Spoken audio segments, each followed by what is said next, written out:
Este jueves 17 de julio del 2014 no será recordado precisamente por buenas noticias, pero la más impactante de todas es esto que estamos viendo, las imágenes desgarradoras del avión de Malaysian Airways, que fue derribado asesinando 295 pasajeros.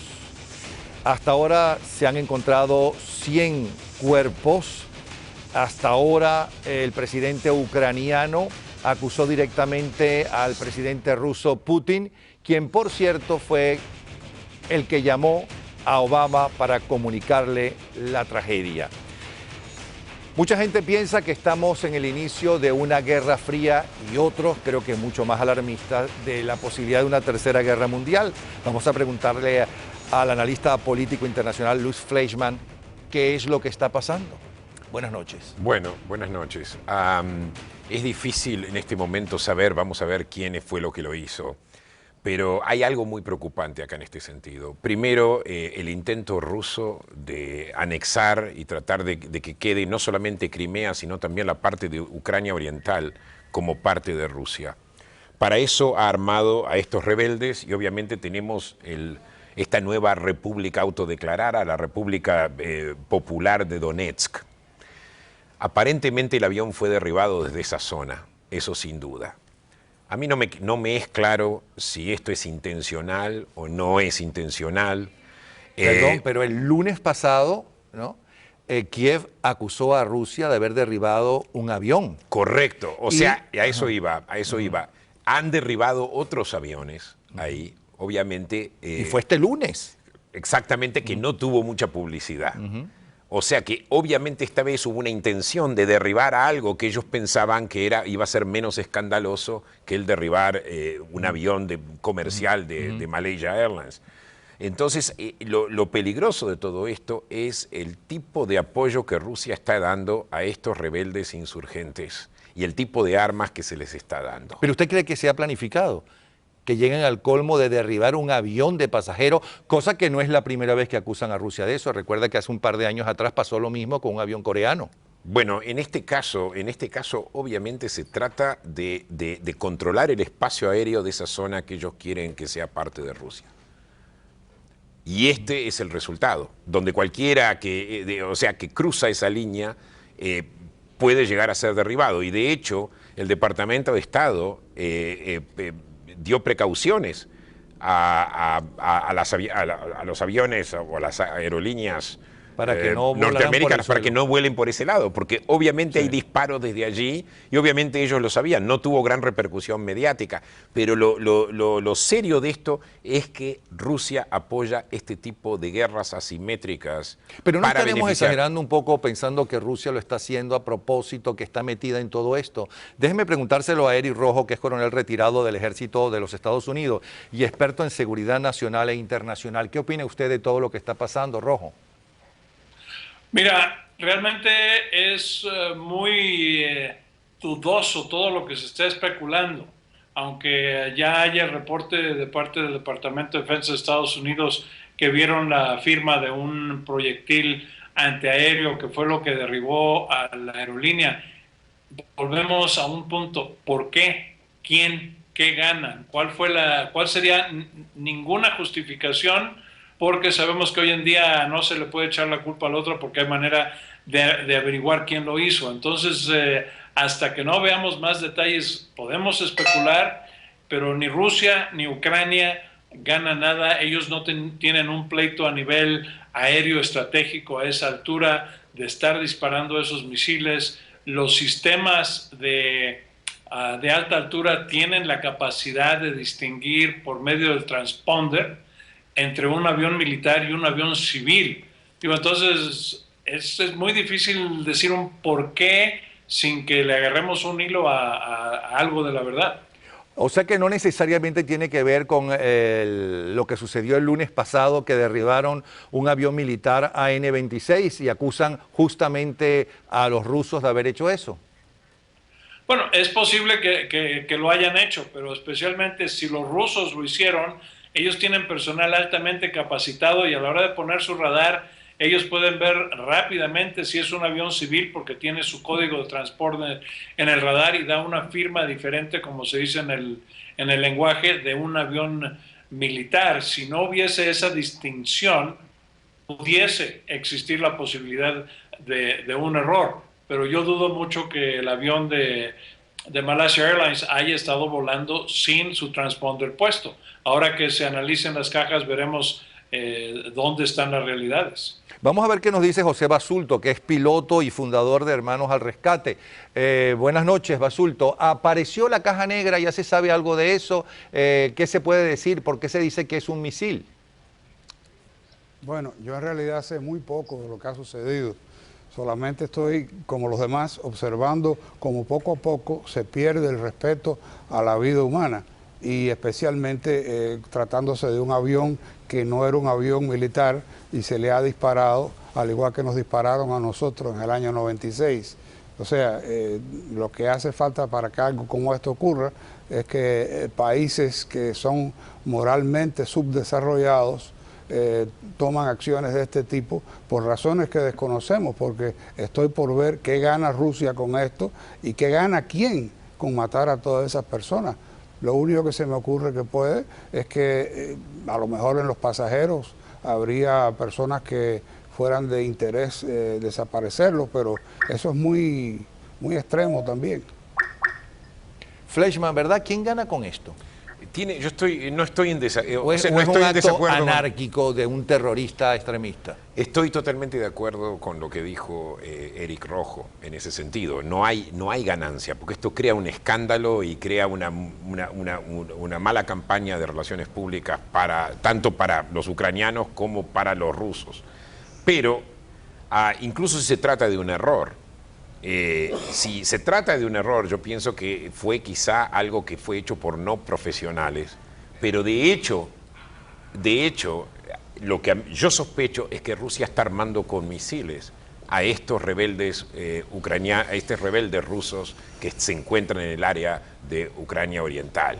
Y eso es lo que me parece irresponsable por parte de Rusia. Yo estoy de acuerdo, yo no estoy culpando y digo los rusos lo hicieron intencionalmente, puede ser que se trate de un error, pero se les está dando a un grupo que ya ha demostrado ser irresponsable, que ha demostrado ser violento, se le da acceso a todo este tipo de armas. Y esto es una política que a mí me preocupa muchísimo. Rojo, hay quienes hablan, insisto, en el inicio de la Guerra Fría y hasta la posibilidad de una tercera guerra mundial. Esa segunda posición no la comparto porque afortunadamente existen las bombas atómicas, y digo afortunadamente porque el que tira la primera también va a desaparecer. Pero ¿usted qué dice? Estamos en los inicios de la Guerra Fría. ¿Qué pasa con los Estados Unidos, que le están lanzando tanto en América Latina como en Europa, como en el Medio Oriente, bombitas de problemas? Y que cada vez se piensa más en su ombligo, igual que los europeos, mientras que los comunistas tienen como tema principal el expansionismo. Mira, el sistema de sonido se puso malo, pero creo que entendí tu pregunta en relación a una posible guerra mundial. Si vemos el ciclo de historia, la Primera Guerra Mundial, o lo que llamamos así, empezó hace 100 años por una serie de errores, porque nadie realmente quería una guerra ni tenía visión de una guerra de esa naturaleza. Y si nos vamos 100 años atrás, están las guerras napoleónicas, que era en su época una versión de una guerra mundial. Ahorita tenemos una serie de conflictos entre el Medio Oriente, Rusia, Ucrania, y digamos, un evento como el de hoy, si alguien disparó ese misil a propósito y las respuestas son incorrectas, pueden ser elementos que inicien una conflagración igual que de grande y la guerra mundial de este siglo. Ahora, qué casualidad que en cuestión de meses la misma línea aérea recibe este impacto. El avión anterior era también de la Malaysia, en el que nunca apareció, que no se sabe nada de él, y este también. Bueno, yo pienso que son dos casos, me da la impresión, de vuelta, yo no soy un experto en todo esto, pero me da la impresión de que son dos casos aparte. Tuvo mala suerte por dos lados. Bien mala suerte. Y por diferentes razones. Aparentemente hubo un desperfecto, desoxigenación de la cámara, o sea, el crew o sea, la tripulación directamente quedó fuera de foco y el avión se perdió sin dirección. En esto es algo, obviamente, que el avión entró dentro de un territorio problemático, de un territorio de conflicto. O sea que no veo una relación entre ambos por ahora, al menos que reciba más información. Pero respondiendo a tu primera pregunta, Napoleón, yo no veo una guerra fría en el sentido de que no hay una guerra ideológica. Rusia ya no es una Rusia comunista, pero es una Rusia que tiene lo que se llama la tradición imperial y que de alguna forma busca recuperar su poder imperial. ¿Y China? Y China busca convertir su poder económico en un poder geopolítico. ¿Y los Estados Unidos? Y bueno, y ambos resienten el hecho de que, por ejemplo, y Rusia lo dijo abiertamente, de que la OTAN, la NATO, la OTAN, se expandió hacia exrepúblicas rusas. Y por otro lado, China resiente el hecho de que Estados Unidos tiene influencia en el patio trasero chino, con Japón, con Filipinas, incluso con Taiwán. Entonces ellos buscan expandir su espacio geopolítico ambos. Entonces estamos en una situación muy parecida. ¿Y qué hace Estados al Unidos? siglo XIX y al siglo XVIII, donde había una especie de balance de power, balance de poderes. Mientras Rusia y mientras Rusia y China están buscando expandir su espacio geopolítico, nosotros vemos ese tipo de política expansionista que en algún momento, o de influencia que Estados Unidos tuvo, como algo negativo. Y nosotros estamos buscando cada vez más retroceder de nuestra influencia. Estados Unidos busca cada vez más retroceder, o sea, están haciendo el proceso inverso a lo que están haciendo Rusia y China. Por ejemplo... Pero aislarse es morir. Aislarse obviamente es morir, y no solamente eso, con Estados Unidos morirían también todas las naciones democráticas. Yo no digo de morir completamente, pero se debilitarían hasta tal punto de que volverían a un mundo mucho más peligroso. Ahora con Eric Rojo quisiera que me hablara un poco de lo que está sucediendo en Gaza, porque aparentemente el ejército israelí va a invadir Gaza. ¿Qué dice usted? Bueno, se anunció que lo van a hacer y el primer ministro Netanyahu dijo que no va a descansar esta vez hasta que Gaza no sea una zona neutral desmilitarizada.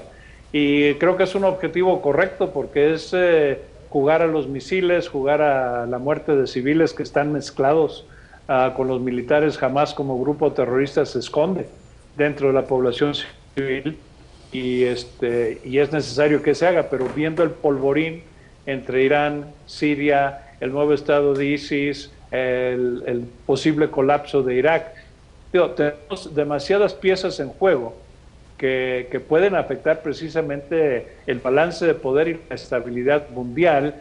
Lo único que haré yo sobre los comentarios anteriores: China no es un jugador militar. China es un jugador económico. China no tiene la capacidad ni el interés de mandar sus fuerzas armadas fuera de sus fronteras más inmediatas, pero de todas formas económicamente representa un factor. Y Estados Unidos, siempre y cuando tengamos el liderazgo que hemos tenido por los últimos 6 años, que se esconde abajo del escritorio en la oficina oval, va a, por lo menos en percepción, seguir perdiendo poder. Y esperemos que el próximo presidente restaure Estados Unidos a su lugar correcto.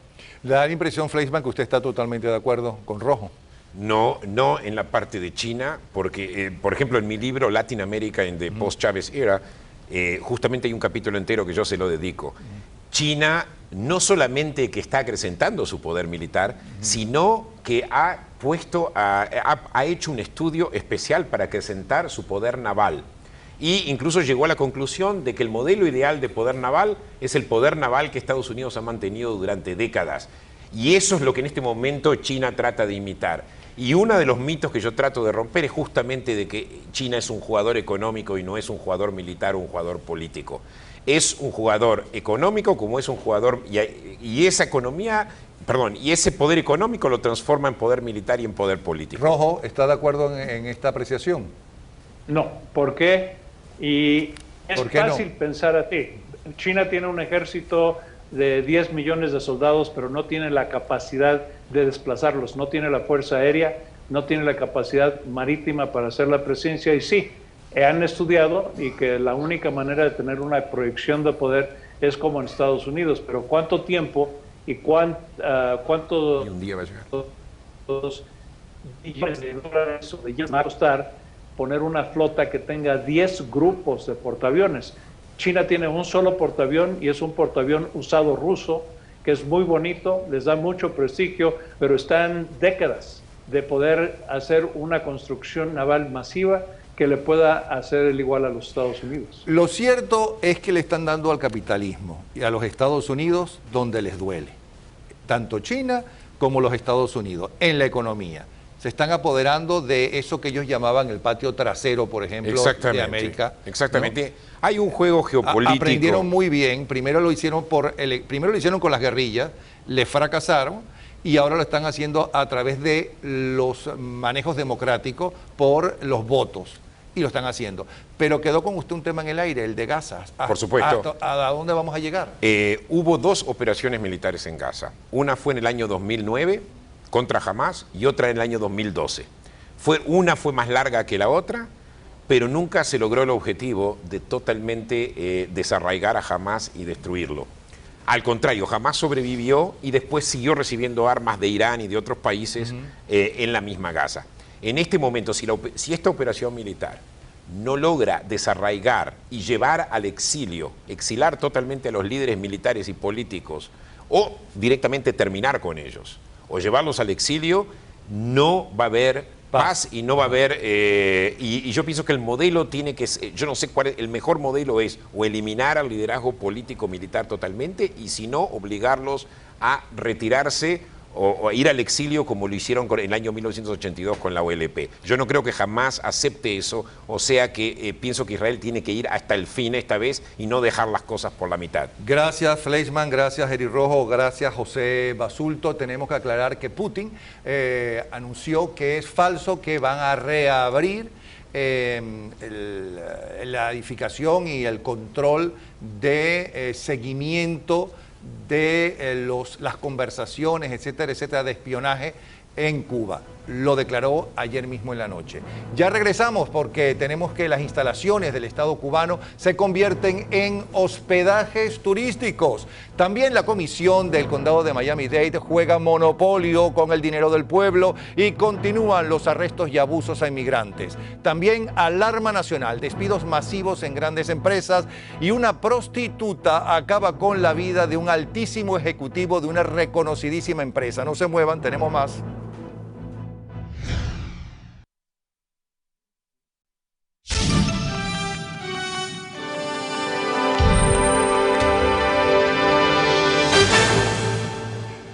Bueno, señores, ahora los cubanos y los turistas podrán hospedarse en las casas de visitas del Estado. Cuénteme, tengo aquí a Andrés Alburquerque, analista político, ¿y eso qué significa? Que se puedan alojar en estas casas que antes solamente podían alojarse los dirigentes comunistas y sus invitados del exterior. Correcto, eran unas casas, dirigentes comunistas y sus invitados, y por ejemplo un dirigente del partido de una provincia que iba a otra, se alojaba en esa casa para no mezclarse, por motivos de seguridad se decía. Esto era un desastre económico, porque esa casa se usaba quizás 15 días al año y después había que mantenerla vacía. Y este paso, si se hubiera dado en cualquier otro país del mundo, sería un paso justo económicamente hablando, normal, racional. Sin embargo, en el caso de Cuba, lo que preocupa es cuánto van a cobrar por las casas. Es decir, cuánto tendrá que pagar un cubano de a pie por estas casas. Puede pagar en pesos, por cierto, pero ¿cuántos pesos? Hay que ver cuántos pesos. Por otra parte, hay muchos tipos de casas de visita. Perdón, y depende, porque no tiene por qué alojarse una semana, puede alojarse unas horas, es decir, que puede ser lo que ustedes llaman posada. Una posada.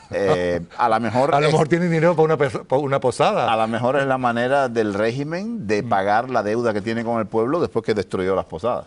Porque los cubanos que no tienen casa, y son muchos, no tienen cómo satisfacer sus necesidades conyugales.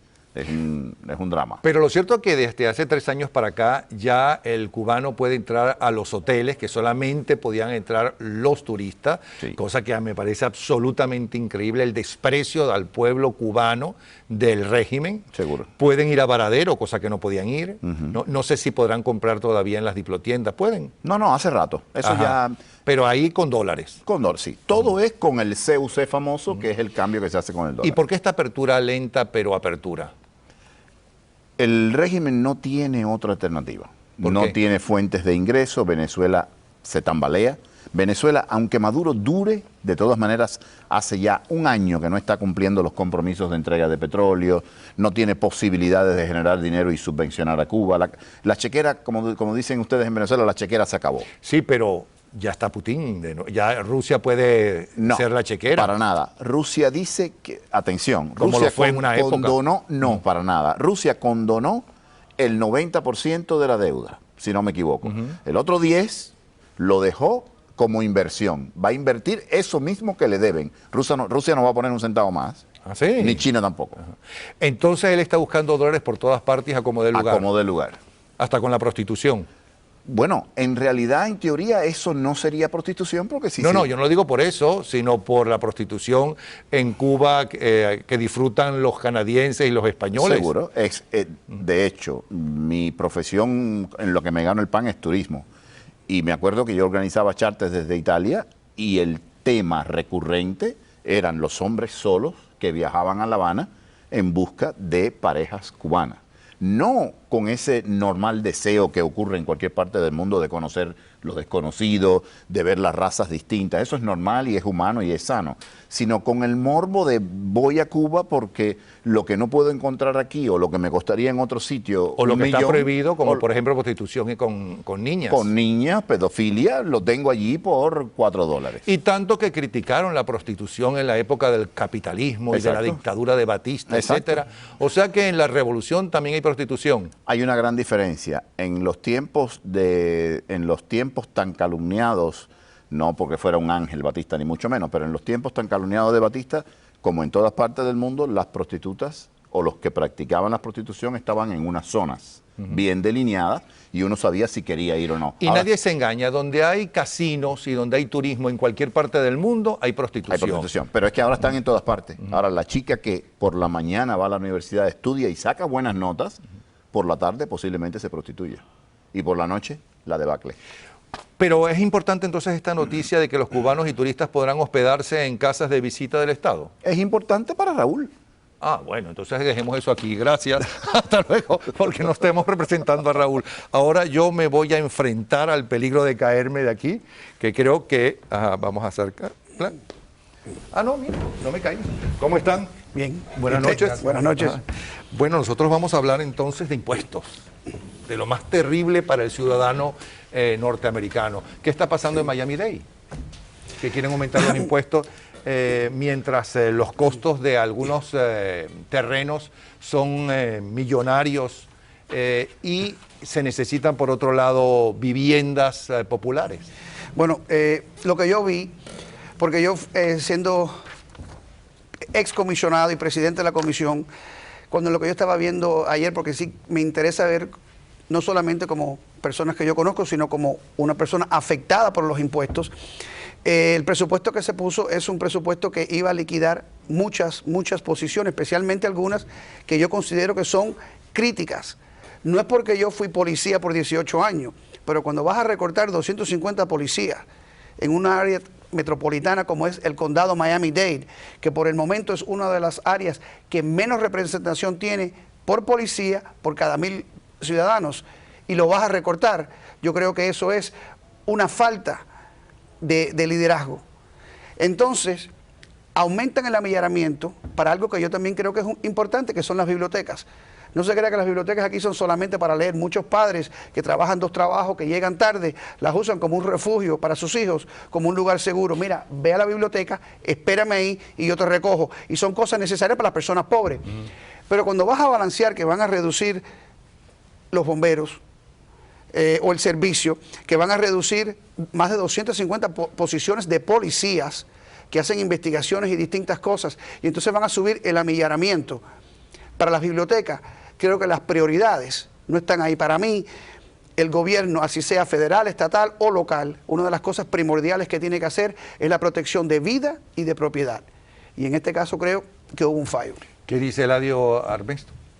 El problema radica en el hecho de que aunque las propiedades están aumentando en valor en estos últimos 2 años, el bajón que dieron las propiedades hace 4 años atrás ha reducido inmensamente la entrada de ingresos al condado. Pero fíjese, un terreno de 1.25 acres en el río de Miami junto a la bahía de Biscayne cambió de manos por el asombroso precio de $125 millones, todo un récord. Sí, eso es un récord. Sí, pero eso es una excepción.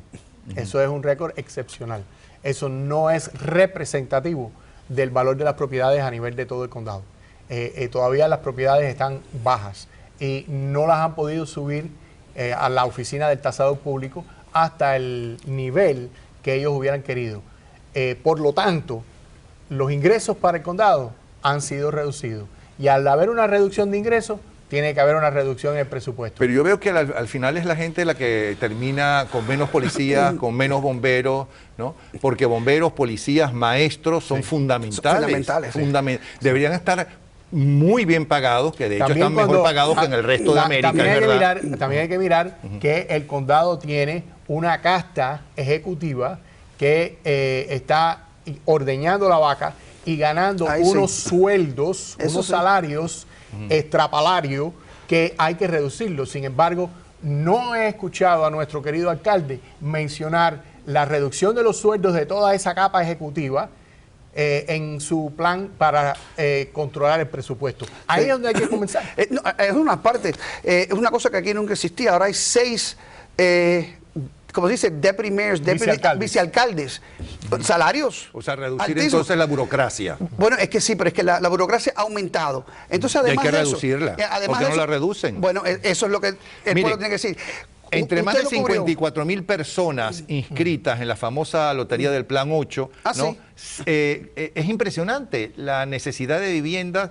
Se ganaron 2.500, efectivamente tienen buenas noticias. Hoy estuve hablando con una señora en el camino para acá. ¿Cómo será la desesperación de la gente? Hay un señor, José Fernández, creo que es, que amenazó a muerte porque le quitaron su casa, le confiscaron ese vive en Las Palmas. No lo estoy defendiendo, pero ese es un hombre desesperado. ¿Cómo será que el jefe de los bomberos en este condado, según los reportes de la prensa, está ganando $680,000 al año? ¿Cómo será que un individuo gana más que como jefe de bomberos que como presidente de los Estados Unidos? ¿Qué pueden hacer ellos, los que nos están viendo, para evitar ese bajón en tanto los policías como en los bomberos? Ya nada. ¿Cómo que ya nada? No, este año ya nada. El martes pasado... ¿Por qué este año no nada? Este año ¿Cómo nada. presiona? Es la ley. No, es la ley. La ley para poder informar a las personas de cómo vienen sus impuestos. En julio hubo una reunión. En junio se puso lo más alto que pueden subir los impuestos. En septiembre los pueden bajar en las 2 reuniones que van a tener públicas, donde el pueblo puede ir y expresar sus preocupaciones. Pero no lo pueden subir. Así que la decisión que se tomó ayer referente a lo que es los policías y los bomberos ya está hecha por un año. Eso limita el presupuesto por un año. Bueno, eso es cuando las personas vayan a las urnas y voten para sus próximos representantes. Porque una cosa que me preocupa mucho, y ustedes lo cubrieron aquí porque yo lo vi, es la cantidad de negocios que hicieron para los estadios. Vamos a darle el estadio a los Heats, vamos a darle eso, porque yo lo vi. Y también vamos a seguir pagándole el estadio para el Sun Life Stadium. Personas que son billonarias. Y se le está dando dinero. Sí, eso fue un escándalo que se habló mucho de eso. Bueno, pero pasó también. El alcalde lo propuso, hizo las negociaciones y eso. Y entonces esas eran las preocupaciones primordiales que tenían. Entonces el policía no, la seguridad mía y de mi familia no. Si hay una persona mayor que tiene un ataque al corazón, cualquier cosa, porque ahora se van a demorar más. Siguen diciendo, va a ser la misma cantidad de policías y bomberos en la calle, vas a ver la misma persona. no es lo mismo. Con lo cual se beneficia el crimen, Ahora, por cierto. Ojo, 18 años en la calle, yo sé lo que le estoy diciendo, no va a ser lo mismo, díganle lo que le digan. Hay que diferenciar entre los que viven en las áreas incorporadas, o sea, que son municipalidades y ciudades, y los que viven en áreas no incorporadas, que son los servidos por los cuerpos de policía y bomberos, a los cuales se refiere el expresidente de la comisión, mi amigo Martínez. Pero yo insisto, este país es una democracia. No se consigue las cosas fácilmente porque somos seres humanos y hay muchos intereses. Pero si hay algo bueno de este país es que si la gente presiona y presiona con tiempo y a lo largo del tiempo, logra que sus dirigentes en una democracia, cambien. ¿De acuerdo? En una democracia el gobierno no pertenece al pueblo. El gobierno pertenece a los que se presentan en la plaza pública y presionan y exigen a sus representantes electos. Los Usted que me se quedan contestó en la casa, pregunta. Yo creo pero que eso es lo que hay que mayoría, hacer. no, la mayoría es silenciosa. La mayoría no dice Pero nada. dígale a la mayoría que no sea silenciosa, que el perjudicado van a ser ellos. Somos nosotros, ¿Sí? somos todos nosotros. ¿Pero sabe por qué? La mayor parte de las personas, y eso lo sabes, Eladio, el gobierno, depende del gobierno mínimamente. Te voy a decir simplemente, cuando van por la mañana y se despiertan, el agua está corriendo. Cuando salen, la basura se la recogieron. Cuando van a trabajar a las carreteras están y las luces están funcionando. Eso es todo. La mayor parte de las personas no necesitan policía, no necesitan bomberos, muy pocas veces van a las bibliotecas. Son las otras personas, especialmente los de bajos recursos o de medios recursos, y como está yendo la economía hoy en día, está creciendo esta cantidad de personas en la pobreza, son las que usan el resto de los servicios y no van a hablar. Gracias, Joe Martínez, es presidente de la Comisión del Condado de Miami-Dade. Y gracias, Ernesto José Armesto. Eladio José. Bueno, es que Y hay yo que no soy decírselo José, me todo. comí el José entonces. Eladio José Armesto, presidente de la línea demócrata de la Florida. Cuando regresemos, el caso de los inmigrantes sigue siendo preocupante a nivel nacional y a nivel internacional. También decisiones de la Comisión del Condado van a golpear a la comunidad de Miami-Dade. Y despidos masivos en grandes empresas reflejan la situación de crisis todavía en los Estados Unidos. También un ejecutivo del Silicon Valley pierde la vida en manos de una prostituta que no hizo nada, ni siquiera llamó al teléfono de emergencia. Pareciera que lo hiciera a propósito. Y traemos algo contagioso pero muy divertido para finalizar el programa. No se muevan, ya regresamos.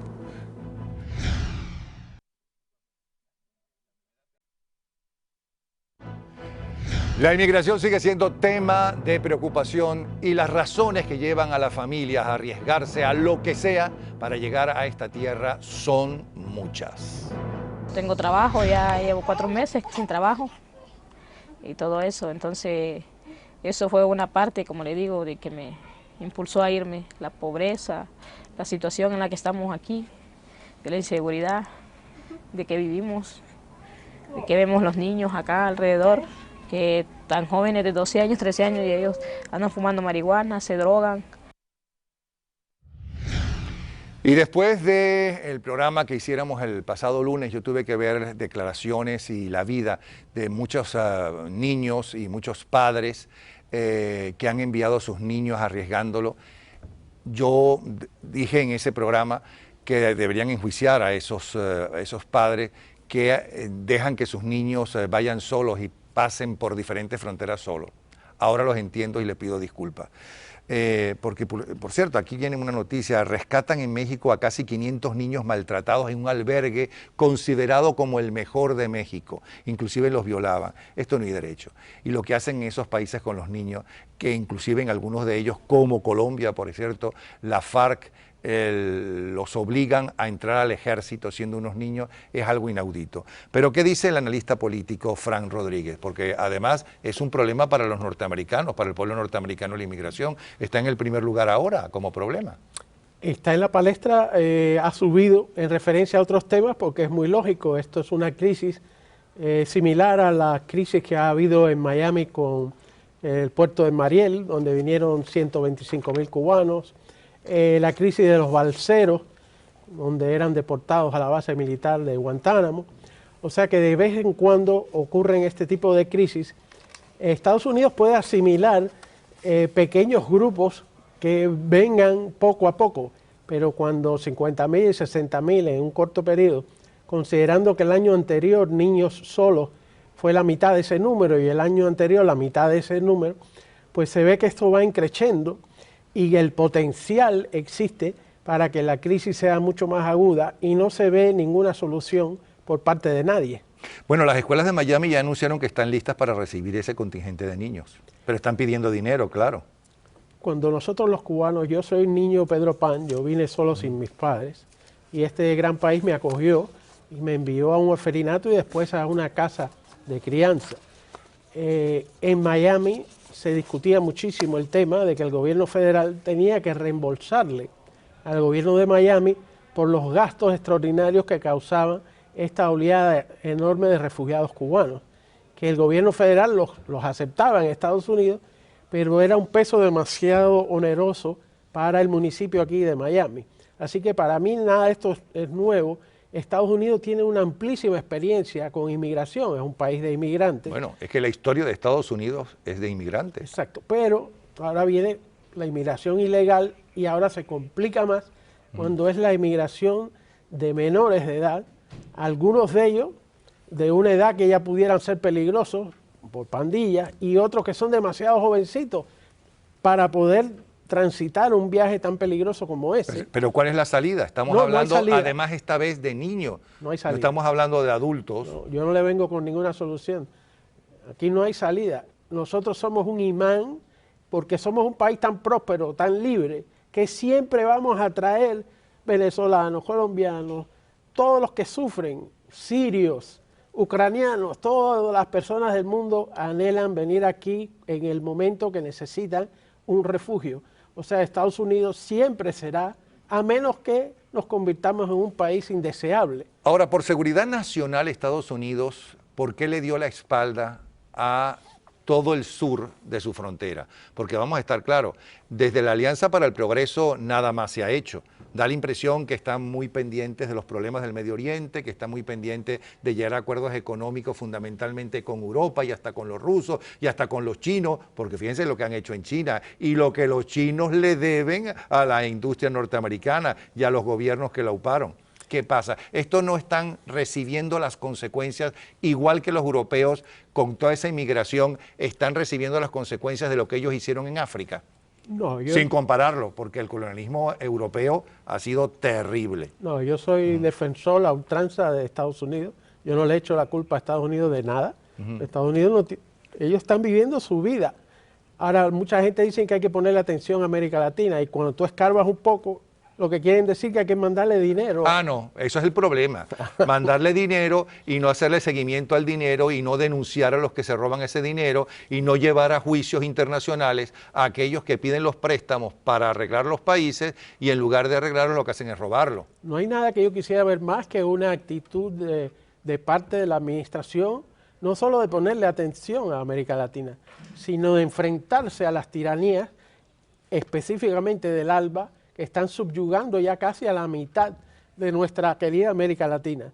Antes en Miami éramos un foco, durante la Guerra Fría teníamos aliados en Estados Unidos contra el comunismo, pero hubo un triunfalismo después de la caída del muro de Berlín y ya el comunismo ellos creen que se terminó. Y además de eso, se le han presentado muchísimos... Cuando ahora es mucho más grave, porque antes pueden llegar a acuerdos con la Unión Soviética y ahora no pueden llegar a acuerdos con los terroristas, ni mucho menos. Bueno, muchísimas gracias, Fran Rodríguez. Lo cierto es que el Papa calificó de emergencia humanitaria el incremento de niños que migran solos. Eso ha sido el Papa. Vamos a cambiar el tema ahora, porque hablando de Estados Unidos, hay una gravísima crisis en los Estados Unidos económica que parece que no hemos salido de ella.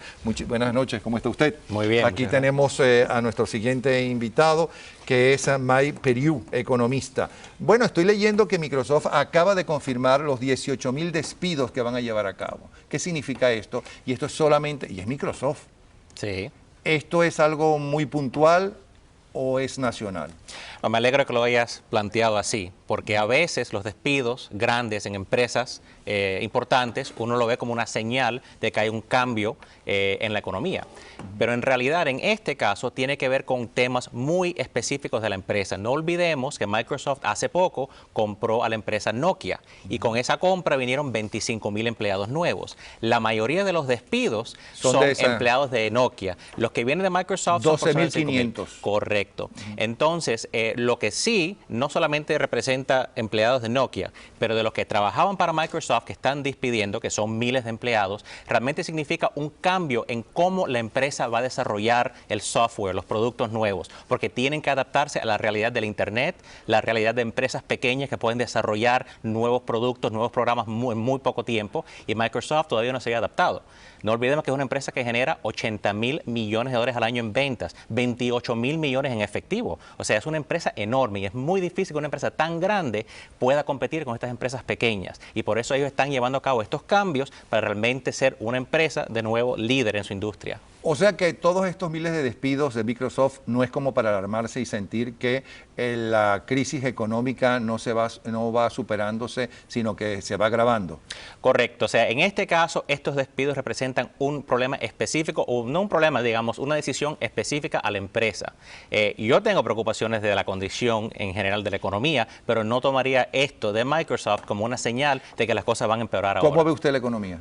Bueno, en realidad, el motor de la economía de Estados Unidos es el trabajo, es el buen empleo, empleos que pagan bien, con sueldos altos, con una proyección de mejora hacia el futuro.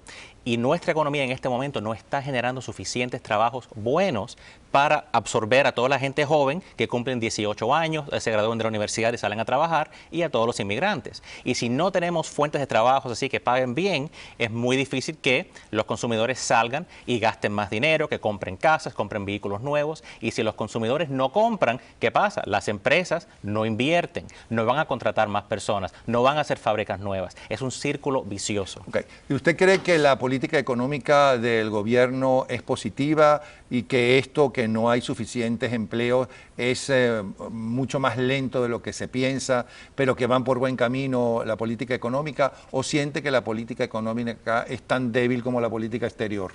Bueno, en realidad lo que sabemos es que hay capital, dinero hay billones de dólares, o sea, millones de dólares en capital del sector privado sentado ahí esperando para ser invertido, ganando un retorno muy bajo. O sea, ¿por qué no se está invirtiendo ese capital? Porque no hay confianza a largo plazo de que la economía de Estados Unidos sea un buen lugar para invertir en este momento. ¿Me está respondiendo indirectamente que la política económica no está bien? Se lo digo directamente, no está bien. O sea, nosotros necesitamos una política que apoye al emprendedor, que apoye a los inversionistas, que apoye a aquellas personas que estén dispuestos a correr un riesgo con su dinero, con su tiempo, para desarrollar empresas nuevas. Necesitamos liberarlos, darles la oportunidad. Pero este es un gobierno de los demócratas que tienen fama de apoyar justamente al pueblo, mientras que los republicanos son malucos y solamente apoyan a los grandes empresarios.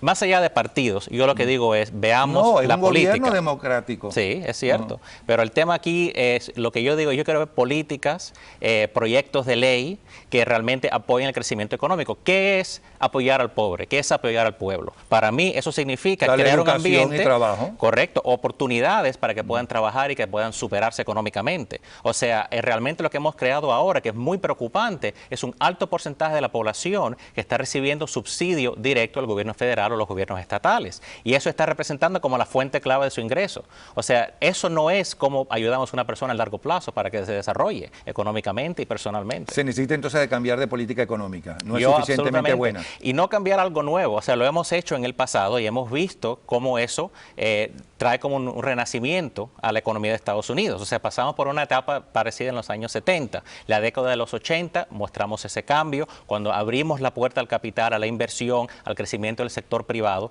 Si le damos la oportunidad a la gente, ellos quieren trabajar y quieren superarse, pero tenemos que dárselo. Gracias, señor Periú. Y al regresar, increíble, como una prostituta acaba con la vida de un ejecutivo. ¿Saben de qué compañía? De Google.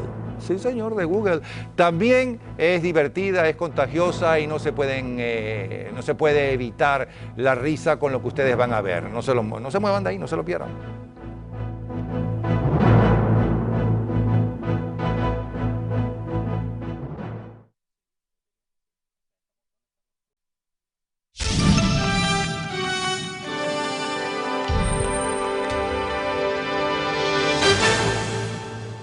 De todo hay que ver en este mundo de hoy. Joven prostituta mata con una inyección de heroína a un gerente nada menos que de Google.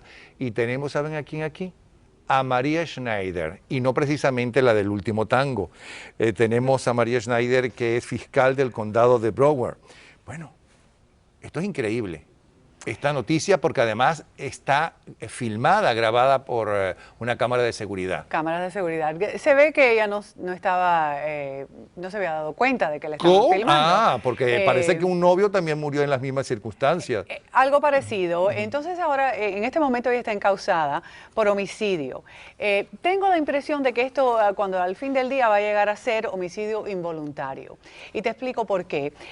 Según tengo por entendido, los hechos son que ella y este gerente de Google estaban consensualmente, o sea, con el consentimiento de los dos, participando no solamente en actos sexuales, pero también ingiriendo heroína. Entonces, ella lo inyectó, pero porque él estaba... Vaya, lo voluntario, eso fue un acto voluntario. Entonces lo que pasó es de que parece que él tuvo una mala reacción o fue demasiada droga, sabrá Dios cuánto, ya sabremos después de la autopsia. Pero no hizo ningún esfuerzo ni llamó al 911. Ese es el problema. Ese es el problema. Aquí en los Estados Unidos muy pocas personas conocen de que no tenemos obligación, no hay deber ninguno de ayudar a una persona que esté en peligro. O sea que si ella estuviese caminando por la calle y lo ve a él, vaya, muriéndose, no tiene la obligación de ayudarlo. Uno tiene la obligación solamente por relación, por contrato y por ciertas otras razones que no existen aquí. Pero eso es en la calle y además tiene muy mala fama el país de que la gente hace eso, que se puede estar muriendo en la calle una persona y nadie ayuda. Tristemente así es, pero bueno. Estaban en el cuartito del hotel, como dice la canción. Bueno, estaban en el yate, si tengo por entendido. Perdón, en el cuartito del yate. En el yate. Más grave. Pero lo que pasó aquí, la razón de que yo creo de que sí van a haber cargos, es de que ella participó en las acciones que lo pusieron en peligro. Entonces, cuando uno participa, tiene algún rol activo en poner a la persona en la posición de peligro, entonces ella tiene la obligación de ayudar. Claro que ella y para tenía los altos miedo, ¿no? ejecutivos y empresarios y millonarios no está prohibido esa toma de drogas. Está prohibido para todo el mundo en los Por Estados eso Unidos. digo. Y esa es la razón por la que ella no llamó a la policía, me imagino. No la llamó porque hubiese tenido que explicar cómo, en qué circunstancias él llegó a tener la heroína en su sistema. Entonces me imagino de que lo que pasó es que ella se asustó y dijo, mejor me voy de aquí, no hago nada. Pero yo creo que Pero cuando eso parece, llega... perdona, como el cuento de la viuda negra, y usted me perdona porque es reincidente. Absolutamente. Da la gran casualidad de que ahora cuando esto surge, la policía, claro, una de las primeras cosas que hace es buscar los antecedentes penales de las personas y ven de que en una circunstancias muy curiosas, muy similares a estas. Un novio de ella también, de edad mayor, falleció en Atlanta hace un tiempo. Entonces ahora, claro que están investigando ese caso de nuevo porque puede haber sido de que bajo las mismas circunstancias ellos estaban usando narcóticos juntos y ella lo dejó morir. Mire, hay otra noticia que es realmente bien interesante, que es que el retraso sistemático ha hecho que las ejecuciones sean tan raras que la pena de muerte impuesta por un jurado, no se lleve a cabo y entonces hay una especie de cadena perpetua, cosa que no es lo que el jurado decide. Y entonces acaban de salvarle la vida a un elemento que es un asesino, exactamente por ese tipo de o burocracia o negligencia. ¿Nos quiere explicar cómo es eso? Sí, un caso muy interesante. Un juez de la Corte Federal, de la Corte Federal, pero de las Cortes de Juicios. O sea, hay 3 niveles de Corte Federal, la de juicio, la de apelaciones y entonces después la Corte Suprema. Esta es la Corte más baja del sistema federal. Este juez ha encontrado que California se demora tanto tiempo, un averaje de 20 años, en llevar a cabo una pena de muerte que ha encontrado de que no es eficiente. Y no es eficiente porque dice de que cómo va a actuar la pena de muerte para disuadir a las personas de cometer crímenes cuando es solamente una posibilidad de que lleguen a morir. Desde el año 78 han impuesto la pena de muerte en California en 900 casos. Y de esos 900 solamente 23 personas han llegado a ser ejecutadas. Han muerto casi 100 de causas naturales y solamente 23. Entonces, este juez lo que está diciendo no es que la forma que ejecutan a las personas es inconstitucional, no en sí que la pena de muerte es inconstitucional, sino que es inconstitucional la demora. Está diciendo de que es... Que los maten más rápido. Bueno, más o menos es lo que está diciendo. Bueno, sí, eso es lo que está Básicamente, diciendo. sí, exactamente. Aquí en la Florida también tenemos demoras, pero el averaje para nosotros son 10 años. Pensilvania es otro estado donde tiene demoras casi iguales a las de California. Así que va a ser muy interesante ver qué efecto tiene esta opinión. Esta opinión, primero que nada, quiero explicar, no tiene nada que ver con el resto del país. Una corte de juicios federales no influye al resto del país. Tendría esto que ir por la Corte de Apelaciones y llegar a la Corte Suprema. Si la Corte Suprema decidiese que este juez estaba correcto, entonces sí, eso se convertiría en la ley del país. Pero por este momento es solamente una cosa curiosa, pero creo que va a influir a muchos abogados en estados donde hay mucha demora a hacer el mismo tipo de petición. Bueno, muchísimas gracias, María Schneider. Con mucho gusto. Qué gratos recuerdos me trae su nombre y apellido, déjeme decirle. Ya regresamos, al regreso prepárense a reírse sin parar.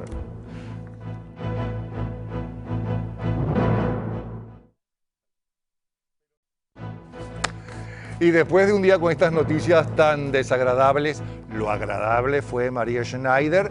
Bueno, vamos a terminar riéndonos. Prepárense porque la risa es contagiosa. Hasta mañana.